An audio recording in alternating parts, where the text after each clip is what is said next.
তওয়াফে কুদুমের প্রথম 3 চক্করের রমল করা কি পুরুষের জন্য নির্দিষ্ট? রমল কি সকল চক্করে করবে না কিছু সংখ্যক চক্করে করলে চলবে? দেখুন, তওয়াফের প্রথম 3 চক্করে রমল হবে। অতএব এই 3 চক্করে রমল করা এটাই সুন্নাত, এবং এটা পুরুষের জন্য, মহিলাদের জন্য নয়। মুলতাজামে অবস্থানের হুকুম কি? দেখুন, মুলতাজাম হচ্ছে কাবা ঘরের নিচের অংশ, যেটি হাজরে আসওয়াদ বরাবর। এখানে নিজের বুক, মুখ, গাল চেপে রেখে দোয়া করলে সে দোয়াটি কবুল হয়। এই স্থানটি অত্যন্ত গুরুত্বপূর্ণ এবং দোয়া কবুল হওয়ার স্থান। প্রশ্ন, সাই শেষে মারোয়াতে চুল কর্তন করা জায়েজ কি? হ্যাঁ, সাই শেষে মারোয়াতে আপনি চুল কর্তন করতে পারবেন, কোনো অসুবিধা নেই, এটা না জায়েজ নয়। মুখমণ্ডল, মুখ, মাথা মুন্ডন করা অথবা মাথার কিছু অংশের চুল কর্তন করার হুকুম কি? দেখুন, সাফা এবং মারোয়ার সাই শেষ হয়ে গেলে তখন মাথার মুন্ডন করা অথবা মাথার চুল কাটা এটা ওয়াজিব, এটা কাটতে হবে। এটা মুহাল্লিকিনা রুউসাকুম ওয়া মুকাসসিরিনা লা তাখাফুন, সূরা আল ফাতহার মধ্যে বলা হয়েছে। নবী করিম সাল্লাল্লাহু আলাইহি ওয়াসাল্লাম যে স্বপ্নে দেখেছিলেন, তা হালাল হওয়ার বিষয়টি ছিল এমনই যে মাথা মুন্ডন, চুল মুন্ডন করা অথবা চুল কেটে হালাল হয়ে যাওয়া। মাথা মুন্ডন করা অথবা মাথার কিছু অংশ চুল কর্তন করার হুকুম কি? দেখুন, মাথা মুন্ডন করা এটা তো ওয়াজিব, আর মাথার 4 ভাগের 1 ভাগ রেখে বাকি 3 ভাগই এটাকে আমাদের চুল কেটে ছোট করতে হবে, যাতে কোনো অবস্থাতে এমনটা না হয় যে চুল বড় হয়ে আছে অথবা সেটা ধরা যাচ্ছে। চুল ছোট করতে হবে এমন পরিমাণে যাতে সেটা আঙ্গুল দিয়ে ধরা না যায়। যে মাথা টাক অথবা মণ্ডিত, সে কি করবে? হ্যাঁ, যে ব্যক্তির মাথায় টাক অথবা চুল নেই, অথবা যে ব্যক্তি একবার উমরা করে মাথার চুল মুন্ডন করেছে, তার সে ব্যক্তি তার মাথার উপরে রেজার যেটা আছে, ব্লেড, সেটা ফেরাবে, এতেই হয়ে যাবে। যখন কোনো মহিলা হজ বা উমরা করার ইচ্ছা করেন অথচ তিনি ঋতুবতী বা নিফাসবর্তী, তখন কি করবে? হ্যাঁ, তিনি এই অবস্থায় গোসল করে তার নিয়ত করে তিনি রওনা করবেন নিজের ঘর থেকে, এবং হজের কার্যক্রম তিনি করবেন, কিন্তু কাবা করে প্রবেশ করবেন না।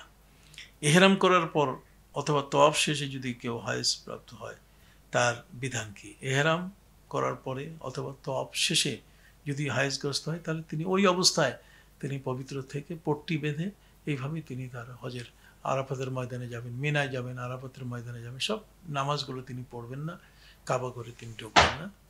তারপরে সময় মতো তিনি চেষ্টা করবেন যে পবিত্র হওয়ার পরে তিনি তার তওয়াফটি আদায় করবেন, ফরজ তওয়াফটি। আর যদি এমন হয় যে তার ওই মুহূর্তে দেশে আসার তাকে আসতেই হবে, তাহলে তিনি এমনভাবে পট্টি বাঁধবেন যাতে তার রক্ত কখনো কাবা ঘরের তওয়াফের জায়গায় যেন না পড়ে। এইভাবে কাবা ঘরের তওয়াফ শেষ করে তিনি তার ঘরে ফিরবেন। ঋতুবতী নারীদের জন্য মসজিদে হারামে প্রবেশ করা বৈধ কি? না, এটা বৈধ নয়। যখন নারী তওয়াবরত অবস্থায় অনুভব করবে যে তার ঋতু রক্ত পড়তে যাচ্ছে, তখন সে কী করবে? তখন সাথে সাথে সে কাপড়ের পট্টি দিয়ে অন্তত নিজের রক্ত বন্ধ করার চেষ্টা করবে এবং হারাম থেকে, মসজিদ থেকে বের হয়ে নিজের হোটেলে বা ঘরে চলে আসবে। মহিলা হাজিদের এবং উমরাকারীদের সাথে অপরিচিত পুরুষ থাকলে সেখানে মুখমণ্ডল খোলার হুকুম কি? না, এটা তো হজের ক্ষেত্রেই মুখমণ্ডল খুলে রাখার বিধান আল্লাহ দিয়েছেন, কাজে এখানে হুকুম নাই কিছু। হুকুম হচ্ছে তার মুখ খোলা থাকবে। ইহরাম অবস্থায় বোরকা পরিধান করা এবং নাক মুখ ঢেকে রাখার কাপড় দ্বারা আবৃত করার হুকুম কি?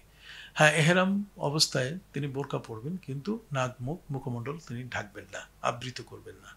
মহিলারা কি স্বামীর টাকায় ফরজ হজ আদায় করতে পারবে? হ্যাঁ, পারবে, যদি তার স্বামী এই টাকার মালিক স্ত্রীকে বানিয়ে দেয়। স্বামী স্ত্রী হজে যাওয়ার পর মক্কায় স্বামী মারা গেলে স্ত্রীর করণীয় কি? সেখানে স্ত্রীর করণীয় হচ্ছে স্বামীকে দাফন করে তিনি চলে আসবেন এবং 4 মাস 10 দিন তিনি ইদ্যত পালন করবেন, বাকি হজের কার্যক্রম তিনি পালন করবেন। হজ ট্রাভেলস ব্যবসায়ীদের জন্য এহরাম ছাড়া মক্কায় প্রবেশের অনুমতি আছে কি?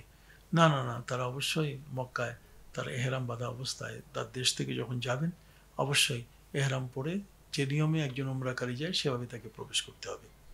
10 জনে মিলে চাঁদা তুলে কাউকে হজে পাঠালে সবার পক্ষ থেকে বদলে হজ হবে কিনা? না, এটা হবে না। 10 জনে মিলে একজনকে মালিক বানালে যে ব্যক্তিকে দিবে সেই ব্যক্তি কেবলমাত্র এই হজ আদায় করলে তার হজটি আদায় হবে। ব্যাংকে রাখা ডিপিএস এর টাকায় হজ করার হুকুম কি?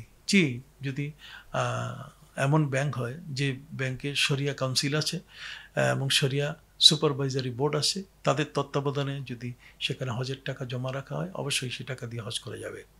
বদলি হজে দমে শকর কার নামে করতে হবে? না, বদলি হজে কোনো দমে শকর নাই, অতএব কার নামে করার প্রয়োজন নেই। আরাফা ও মুজদালিফায় 2 নামাজ একত্রে পড়ার হয় কেন? এখানে এ কারণে এটা নবী করিম সাল্লাল্লাহু আলাইহি ওয়াসাল্লাম করেছেন। প্রথম উত্তর হলো এটা। দ্বিতীয় নম্বর হচ্ছে এটাতে সাধারণত লাঘব হয়, কষ্ট লাঘব হয়। অপরদিকে আল্লাহর বিধান এভাবে পালিত হচ্ছে, অতএব এটার ব্যাপারে আর দ্বিতীয় কোনো রহস্যের কথা খুঁজে না বলাই ভালো। দীর্ঘমেয়াদী ঋণ থাকলে ব্যক্তির উপরে হজ ফরজ হবে কিনা? দেখুন, দীর্ঘমেয়াদী ঋণ যদি থাকে, যতক্ষণ পর্যন্ত ঋণ মুক্ত হবে না ততক্ষণ পর্যন্ত মানিস্তাতা ইলাইহি সাবিলা, ততক্ষণ পর্যন্ত ঋণ রেখে হজ করা তার উপরে ফরজ হবে না। ঋণগ্রস্ত ব্যক্তির কি হজ করা আবশ্যক? না না না, ঋণগ্রস্ত ব্যক্তির উপরে হজ নেই। হজ বা ওমরা আদায় করার জন্য কাউকে দায়িত্ব প্রদান করার বিধান কি? হজ এবং ওমরা আদায় করার ব্যাপারে কাউকে দায়িত্ব দিতে পারে ওই ব্যক্তি। যেমন একজন মহিলা, সে মাহরম পাচ্ছে না, ওসিয়ত করে তিনি মৃত্যুবরণ করেছেন, তার ক্ষেত্রে হতে পারে তার ওয়ারিশরা এমন ব্যক্তিকে পাঠাবেন, অথবা অসুস্থ ব্যক্তি তার পক্ষ থেকে কাউকে বদলি হজে পাঠাবেন। মৃতের পক্ষ থেকে ওমরা আদায় করা কি যায়? হ্যাঁ, মৃত ব্যক্তির পক্ষ থেকে ওমরা আদায় করতে পারবে এবং সওয়াবটি তার উপর বকশি দেওয়া যাবে। মাহরাম ছাড়া কোনো নারী যদি হজ সম্পাদন করে তবে কি বিশুদ্ধ হবে?